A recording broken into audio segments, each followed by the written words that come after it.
Life has its ups and downs, and as we go through life, we make some good decisions and we make some bad decisions. Sometimes those bad decisions can have quite substantial consequences. That's why in this video, I thought it would be interesting to share with you from previous experience and previous bad decisions made, some of the things that I would never skimp on again.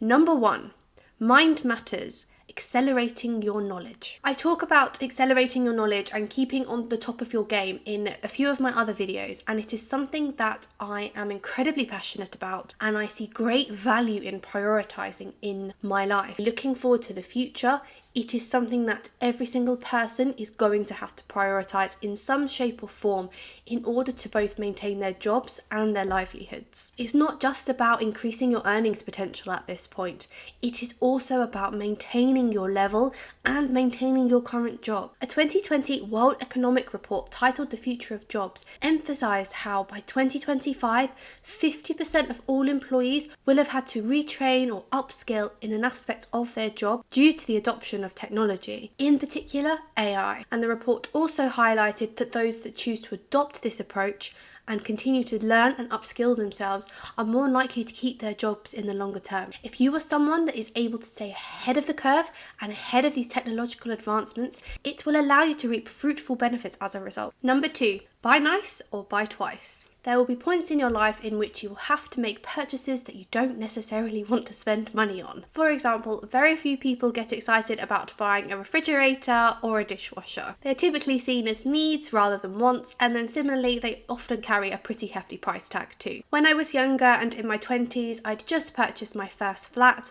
I was excited to be living on my own, but part of the responsibilities of owning your own property is that you have to purchase these types of big items. Now, me being carefree, interested in going out and having a good time, spending several $100s on a washing machine wasn't particularly high up on my priority list. So I instead decided to buy something pretty budget, as cheap as I could find, and not a well-known brand name. Everything was fine to start with, it worked as expected and did the job. But within 6 months, I had a leak and it destroyed my wooden flooring that surrounded it, which cost me several £100s to fix. In hindsight, had I known that that was going to happen, I would have 100% invested in something that was more higher quality, more durable, had a reputable brand name, and something that gave me true peace of mind. If you are choosing to scrimp on these types of purchases, you will also typically see an increased cost throughout the lifetime of that item as well. For example, according to Energy Star, a certified refrigerator will on average use about 15% less energy over its lifetime, saving on average $200. So not only are you buying something that has a good reputable name,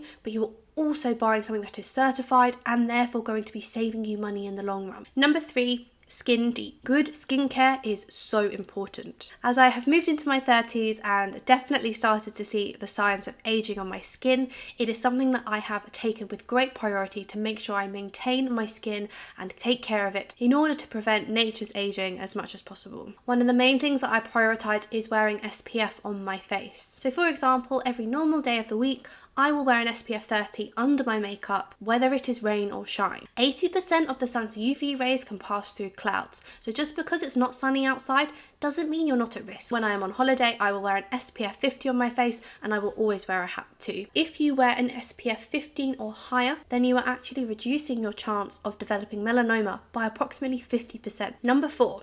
The wellness trinity. So for me, my wellness trinity is made up of sleep, movement, and nutrition. Sleep is one of the most important things in my life. If I could, I'd probably have about 12 hours a day. It is the one thing that if I'm ever feeling under the weather or stressed, it is like a medicine for me. So that is why, to support my sleep health, I have made sure that I've invested in a good mattress, good bedding, a good pillow. It is recommended that each person should have between 7 to 9 hours of sleep per night to ensure that they are rested and maintaining a healthy lifestyle. In terms of some of the scientific benefits of sleep, not getting enough of it can have serious impacts on your cognitive function and also your memory consolidation. It can also hinder physical recovery, as well as, I'm sure you have heard the saying of getting up on the wrong side of the bed.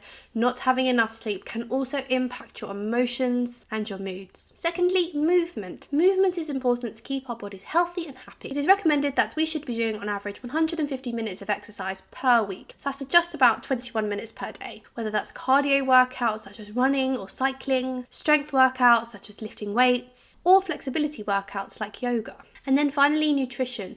You need to be able to fuel your body in order to deliver great results. So that's making sure that you have a balanced diet, prioritizing whole foods, eating carbohydrates, eating fats, eating protein. That coupled with good hydration and drinking lots of water. You can't drive a car without putting the right fuel in it. And the same thing goes for your body. Pro power. When to call in the experts. I have historically been quite guilty at wanting to do everything myself all of the time. If it's something that I don't know or I've not done before, then I find it motivating and I want to learn how to do it and I want to be able to do a good job at it. But realistically, I'm not able to do everything myself, and there are certain things and tasks that I just genuinely am not the best person to do the job. For example, about 3 years ago, the company that I own had been trading for its first full year and it was time to submit the accounts. Me being me, I thought that it would be a breeze and I would be able to do it no problem at all. But once I actually started looking into what I needed to submit, the forms that I needed to fill out, a lot of it was jargon that I didn't understand,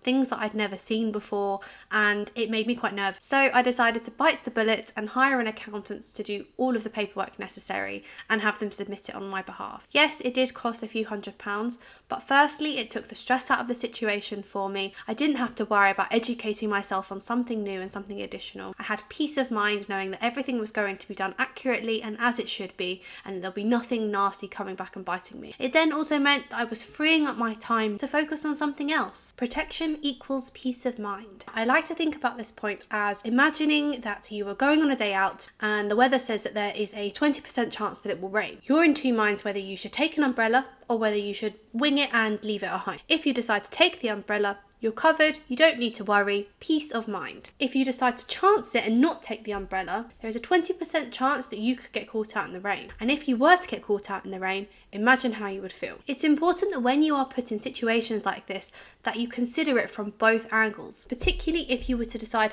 no, I'm not going to do that. How would you feel if something bad happened as a result? Relationship ROI. Unlike financial ROI, which is essentially centered around numbers and monetary value, a relationship ROI is generally more intangible and driven by qualitative factors as opposed to quantitative. I used to have a very broad set of friends from various walks of life, those that I have known since I was a baby to those I met at school, university, and then throughout the many jobs that I have had over the years. Those friendship groups, coupled with then your family commitments as well as your partner relationships, can start to become unmanageable. You can end up spreading yourself too thin, spending time with people that maybe you don't want to so much, and not spending enough time with the people that you really want to, that you can end up neglecting all of the relationships as a result. This is why now I focus on quality over quantity. My friendship group has narrowed. I prioritise the people that are most important to me, and I have found that I am able to maintain fewer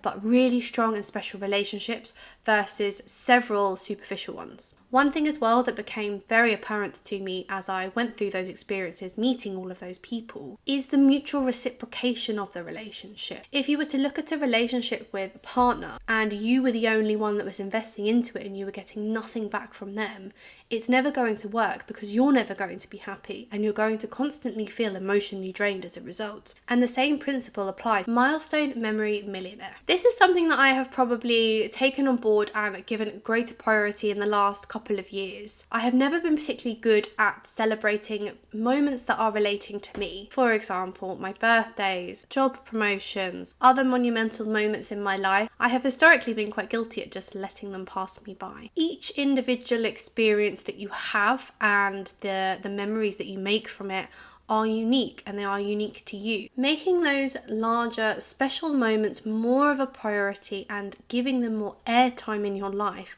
is something that is only a positive as far as I can see. Retirement, the compound interest of smart saving. So let's talk about the power of compound interest. It's something that I talk about quite a lot on this channel, and the long-term benefits of it can be huge. I wanted to show you an example that was written by JP Morgan that demonstrates the impact of compounding. So let's say we have two people, and each of them want to start saving $5,000 per year. One of them is starting at the age of 25 and the other is starting at the age of 35. Assuming that both of these people would have a 7% annual return, by the age of 65, the 25-year-old would have $1.1 million in savings, whereas the 35-year-old would only have $541,000 in saving. The 25-year-old would be almost 2 times better off because they started 10 years earlier. My recommendation to you is start as early as you can. The earlier you start, the better rewards you will see in the longer term. I'd love to know from you guys if anything that I shared today is something that you also don't scrimp on anymore too. Or similarly, if there's other things that I haven't highlighted that you have found great benefit from not scrimping on, just let me know in the comments below. I'll see you in the next video.